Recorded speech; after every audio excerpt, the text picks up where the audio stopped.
ನಮಸ್ಕಾರ ವೀಕ್ಷಕರೇ, ಕಲ್ಪತರು ನ್ಯೂಸ್ಗೆ ಎಲ್ಲರಿಗೂ ಆತ್ಮೀಯವಾದ ಸ್ವಾಗತ. ಬೀದಿ ಬದಿ ವ್ಯಾಪಾರಿಗಳ ಅಂಗಡಿಗಳು ತೆರವು, ಪಾಲಿಕೆ ಕಚೇರಿ ಮುಂದೆ ಬೃಹತ್ ಪ್ರತಿಭಟನೆ.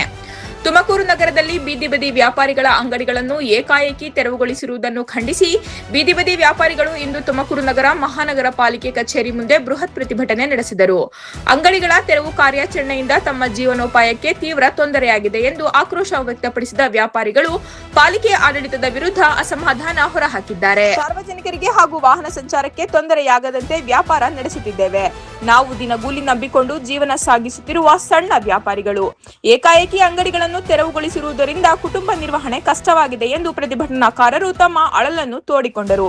ತಕ್ಷಣವೇ ಪರ್ಯಾಯ ಸ್ಥಳದಲ್ಲಿ ವ್ಯಾಪಾರಕ್ಕೆ ಅವಕಾಶ ಕಲ್ಪಿಸಬೇಕು ಅಥವಾ ತೆರವುಗೊಳಿಸುತ್ತಿರುವ ಸ್ಥಳದಲ್ಲಿಯೇ ನಿಯಮಾನುಸಾರ ವ್ಯಾಪಾರ ನಡೆಸಲು ಅವಕಾಶ ನೀಡಬೇಕು ಎಂದು ಆಗ್ರಹಿಸಿದರು. ಸ್ಥಳದಲ್ಲಿ ಕೆಲ ಕಾಲ ಬಿಗುವಿನ ವಾತಾವರಣ ನಿರ್ಮಾಣವಾಗಿದ್ದು, ಪ್ರತಿಭಟನಾಕಾರರು ಮನವಿಯನ್ನು ಆಲಿಸಿ ಸೂಕ್ತ ಕ್ರಮ ಕೈಗೊಳ್ಳುವಂತೆ ಮಹಾನಗರ ಪಾಲಿಕೆ ಅಧಿಕಾರಿಗಳಿಗೆ ಒತ್ತಾಯಿಸಲಾಯಿತು. ವರದಿ ಉದಯ್ ಕುಮಾರ್, ಕಲ್ಪತರು ನ್ಯೂಸ್, ತುಮಕೂರು. ಇವತ್ತು ಯಾಕೆ ಪ್ರದರ್ಶಿಸಿದ್ದೀವಿ ಅಂದರೆ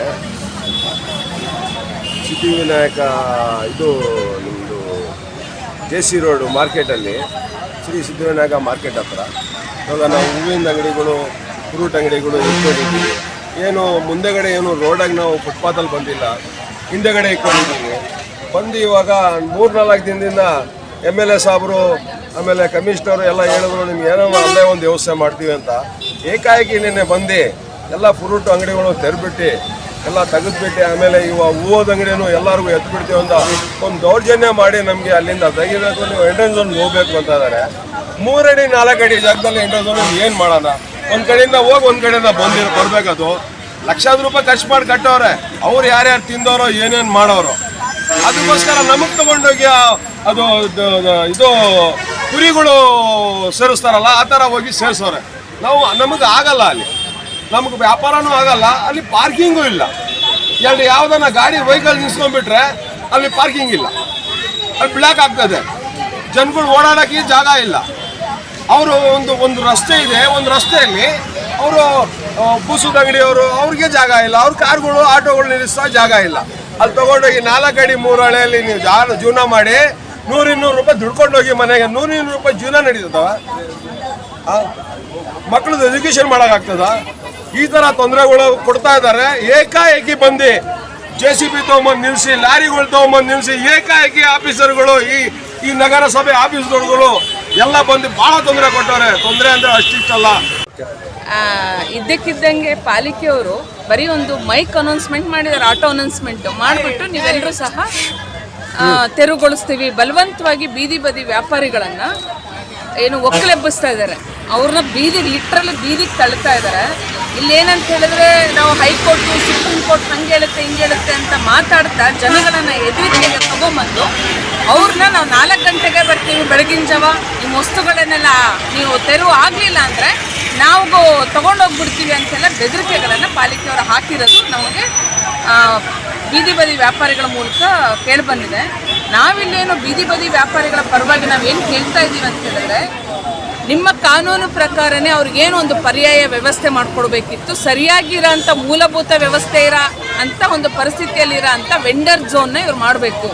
2014 ಅವರ ವೆಂಡರ್ಸು ವೆಲ್ಫೇರ್ ಕಾಯ್ದೆನೇ ಹೇಳುತ್ತೆ. ಸೊ ಅದನ್ನು ಇವರು ಜಾರಿ ಮಾಡಬೇಕು.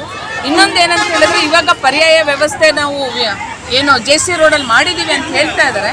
ಈ ಪರ್ಯಾಯ ವ್ಯವಸ್ಥೆ ಸರಿ ಇಲ್ಲ, ಅಲ್ಲಿ ವ್ಯಾಪಾರ ಮಾಡೋದಕ್ಕೆ ಸಾಧ್ಯನೇ ಆಗಲ್ಲ, ಜಾಗ ಕಮ್ಮಿ ಇದೆ. ಅಲ್ಲಿ ಎಲ್ಲ ನಮ್ಮ ವೆಂಡರ್ಸ್ ಏನು ಮಾತಾಡ್ತಾ ಇದ್ದಾರೆ ಅಂತ ಹೇಳಿದ್ರೆ, ಹೆಣ ಉಳಕ್ಕೂ ಜಾಗ ಆಗಲ್ಲ, ಅಷ್ಟು ಜಾಗದಲ್ಲಿ ನಾವು ಹೆಂಗೆ ವ್ಯಾಪಾರ ಮಾಡೋದು ಅಂತ ಹೇಳಿ ದೂರ್ತಾ ಇದ್ದಾರೆ. ಇನ್ನೊಂದು ನಾವು ಗಮನಿಸಬೇಕಾಗಿರೋದು, ಪಾಲಿಕೆ ಪದೇ ಹಿಂಗೆ ಮಾಡ್ತಾ ಅಂದರೆ ನೋಡಿ, ನೀವು ಇನ್ನೊಂದು ತಿಂಗಳಿಗೆ ಹೋಗ್ಬೇಕು, 15 ದಿನಕ್ಕೆ ಹೋಗ್ಬೇಕು ಅಂತ ಹೇಳಿ ಬೆದರಿಕೆ ಹಾಕಿ ಒಟ್ಟಾರೆಯಾಗಿ ಅವ್ರು ಏನಿವತ್ತು ಸಣ್ಣ ಪುಟ್ಟ ಜೀವನ ಮಾಡ್ತಾ ಇದ್ದಾರೆ ದುಡ್ಕೊಂಡು, ಆ ಜೀವನಕ್ಕೂ ಸಹ ಕತ್ರಿ ಹಾಕಂತ ಕೆಲಸ ಮಾಡ್ತಾ ಇದ್ದಾರೆ.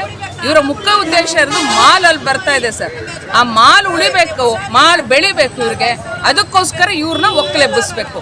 ದೊಡ್ಡವರ ಶ್ರೀಮಂತರ ಬೂಟ್ ನೆಕ್ಕ ಕೆಲಸನ ಇವತ್ತು ಪಾಲಿಕೆ ಮತ್ತೆ ಇಡೀ ಬೀದಿ ಬದಿ ವ್ಯಾಪಾರಸ್ಥರು ಒಂದು ಧರಣಿ ಕೂತಿದ್ದಾರೆ. ಸೊ ಈ ಧರಣಿಗೆ ನಾವು ನಮ್ಮ ಕಾರ್ಮಿಕ ಸಂಘಟನೆ ಪರವಾಗಿ ಕೂಡ ಬೆಂಬಲ ಕೊಡ್ತಾ ಇದ್ದೀವಿ.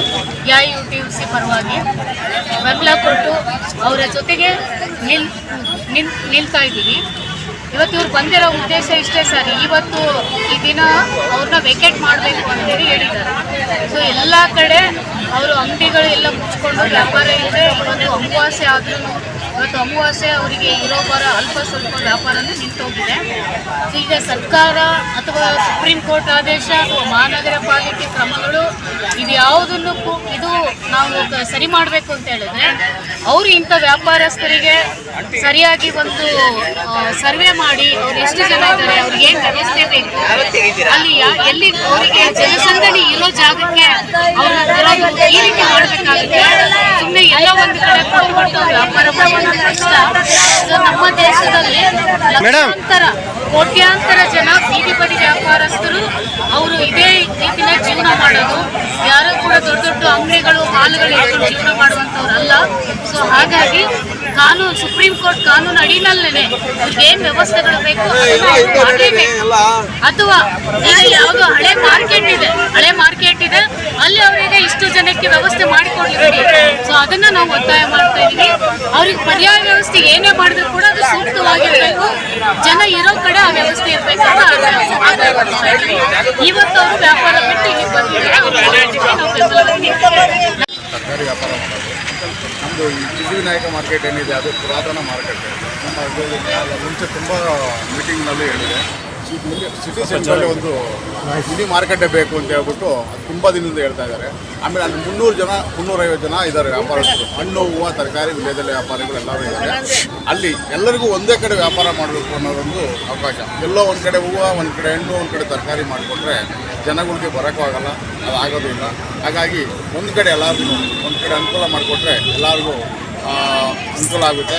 ಬೀದಿ ಬದಿ ಸಾವಿರಾರು ಜನ ಬೀದಿ ವ್ಯಾಪಾರಿಗಳು ಹೂವಿನ ವ್ಯಾಪಾರ ಮಾಡೋರಿದ್ದಾರೆ, ತರಕಾರಿ ಮಾರೋರಿದ್ದಾರೆ, ಹಣ್ಣು ಮಾರೋರಿದ್ದಾರೆ, ಮತ್ತು ತಿಂಡಿಗಳು ಮತ್ತು ಟಿಫನ್ಗಳು ಮಾಡೋರಿದ್ದಾರೆ, ಬೇರೆ ದಿನಸಿ ಅಂಗಡಿಗಳು ಇದ್ದಾರೆ. ನಾವು ಸುಮಾರು ಒಂದು 45 ವ್ಯಾಪಾರ ಮಾಡ್ತಾ ಇದ್ರು. ಈಗ ನಾವು ಬಂದಿದ್ದೀವಿ. ಈಗ ಅದರೊಳಗೆ ನಾವು ಜೀವನ ಮಾಡಬೇಕು, ಅನ್ನ ತಿನ್ನಬೇಕು, ಸಾಲ ತೀರಿಸ್ಬೇಕು, ಮಕ್ಕಳು ಸಾಕಬೇಕು, ಎಲ್ಲ ಥರದ ವ್ಯವಸ್ಥೆ ಕಟ್ಕೊಂಡ್ಬಿಟ್ಟಿದ್ದೀವಿ. ಈ ವ್ಯಾಪಾರ ಆಗ್ದಲೇ ಇರಲಿ, ನಾವು ಅದರೊಳಗೆ ಎಲ್ಲ ವ್ಯವಸ್ಥೆ, ಮಳೆ ಬರಲಿ ಬಿಸಿಲು ಬರಲಿ ನೆನ್ಕೊಂಡಾಗ್ಲಿ ಏನೋ ಹೋಗ್ಲಿ, ಒಂದು ಗಿರಾಕಿ ಬೈದ್ರು ಸರಿ ಇಲ್ಲ, ನಾವೇನೋ ಒಂದು ಆದರೂ ಸರಿ ಅಡ್ಜಸ್ಟ್ ಮಾಡ್ಕೊಂಡು ವ್ಯವಹಾರ ಮಾಡ್ತಾ ಇದ್ದೀವಿ ಸರ್. ನಾವು ಸುಪ್ರೀಂ ಕೋರ್ಟ್ ಆದೇಶದಂತೆ ನಾವು ಆದೇಶಕ್ಕೆ ಏನು ಅಡ್ಡಿ ಮಾಡಿಲ್ಲ, ಆದೇಶದಂತೆ ನಾವು ಬಿಟ್ಬಿಟ್ಟಿದ್ದೀವಿ, ಫುಟ್ಪಾತ್ ಬಿಟ್ಟು ನಾವು ಹಿಂದೆ ಇಟ್ಕೊಂಡಿದ್ದೀವಿ. ಅದರಿಂದ ಇನ್ನೂ 4 ಕಡೆ ಹಿಂದೆ ಹೋಗ್ತೀವಿ, ನಮ್ಗೆ ಅಲ್ಲೇ ಜಾಗ ಕೊಡಿ. ಈಗ ಅವ್ರು ತೋರಿಸ್ತಿರೋ ಜಾಗದಲ್ಲಿ ಯಾವುದೇ ಥರದ ವ್ಯವಸ್ಥೆ ಇಲ್ಲ ಮತ್ತು ಒಬ್ರಿಗೊಬ್ರು ಅಂಟ್ಕೊಂಡು ವ್ಯವಹಾರ ಮಾಡಬೇಕಲ್ಲಿ. ಒಬ್ರು ಹೊಸರು ಒಬ್ರು ಕುಡ್ಕೊಂಡು ವ್ಯವಹಾರ ಮಾಡಬೇಕು. ವ್ಯವಹಾರ ಕೂಡ ಅಲ್ಲಿ ಆಗೋದಿಲ್ಲ. ನಮಗಿಂತ ಮುಂಚೆ ಬೇರೆ ಕಡೆ ಇರೋವಂಥದ್ದೆಲ್ಲ ಬಂದು ಸೇರ್ಕೊಂಡ್ಬಿಟ್ಟಿದ್ದಾರೆ. ಅಲ್ಲಿ ನಮಗೂ ಈಗ ವ್ಯಾಪಾರಸ್ಥರು ಏನಿದ್ದಾರೆ ಬಾಳೆಹೊನ್ನೂರು ಏರಿಯ ಮೇಲೆ JC ರೋಡಲ್ಲಿ ಆ ವ್ಯಾಪಾರಸ್ಥರಿಗೆ ಜಾಗಗಳಿಲ್ಲ. ದಯವಿಟ್ಟು ನಾವು ಮಾನ್ಯ ಜಿಲ್ಲಾಡಳಿತದ ಹತ್ರ ರಿಕ್ವೆಸ್ಟ್ ಮಾಡ್ತಾ ಇದ್ದೀವಿ, ನಾವೀಗ ಎಲ್ಲ ವ್ಯಾಪಾರ ಮಾಡ್ತಾ ಇದ್ದೀವಿ, ಅಲ್ಲಿ ಅವಕಾಶ ಮಾಡಿಕೊಡಿ. ದಯವಿಟ್ಟು ನಮ್ಮ ಹೊಟ್ಟೆ ಮೇಲೆ ಹೊಡಿಬಿಡಿ, ನಿಮ್ಮ ಹೆಸರು ಮಾಡಿಕೊಡಿ. ನಮ್ಮ ಹೆಸರು ತುಳಸಿ ಅಂತೇಳಿ ಸರ್. ನೀವೇನು ವ್ಯಾಪಾರ? ನಾವು ಹೂವಿನ ವ್ಯಾಪಾರ ಮಾಡ್ತಾ ಇದ್ದೀವಿ ಸರ್.